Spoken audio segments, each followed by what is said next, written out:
46-47 வசனங்களை வாசிங்க. அவர்கள் ஒருமனப்பட்டவர்களாய் தேவாலயத்திலே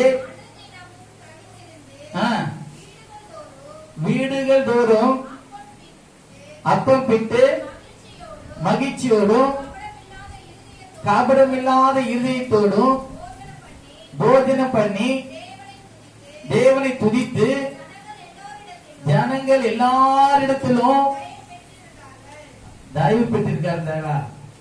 பேர் பெற்றிருந்தார்களா? தயவு பேர் பெற்றிருந்தார்கள். ஹல்லேலூயா. நல்லா கவனிங்க. வீட்டில் ஜெபம் மிகவும் அவசியம். அதனாலதான் வேத வசனம் உங்களுக்கென்று உங்க குடும்பத்துக்கு என்று அது என்ன பண்ணும்? வெளிப்படங்க. நீங்க அதை எச்சரிப்படைந்து நீங்க நடக்கும் பொழுது நல்ல கவனிங்க. நான் சொல்ற நீங்க காரியத்தை எப்படி நினைக்கிறீங்களோ இல்லையோ, ஒவ்வொருடைய குடும்பத்துல மனைவி ஒரு இடத்துல ஒரு வகையில இருக்கிறாங்க, கணவர் ஒரு இடத்துல இருக்கிறாங்க, பிள்ளைங்க ஒரு இடத்துல இருக்குங்க. குடும்பத்துல சமாதானம் இல்லைங்க. இதுக்கு முதல் காரணம் என்ன தெரியுமா? ஒரு மனம் இல்ல. அப்ப ஒரு மனம் எப்படி வரும்? வீட்டு ஜெபம் வேணும், வேத வசனங்கள் வேணும். அல்லேலூயா. அப்ப பாருங்க, ஒரு ஆசாரியர் ஒரு வீட்டுக்கு வந்து அவர்களை என்ன பண்ணணும்? வார்த்தையை சொல்லி எச்சரிக்கணும்.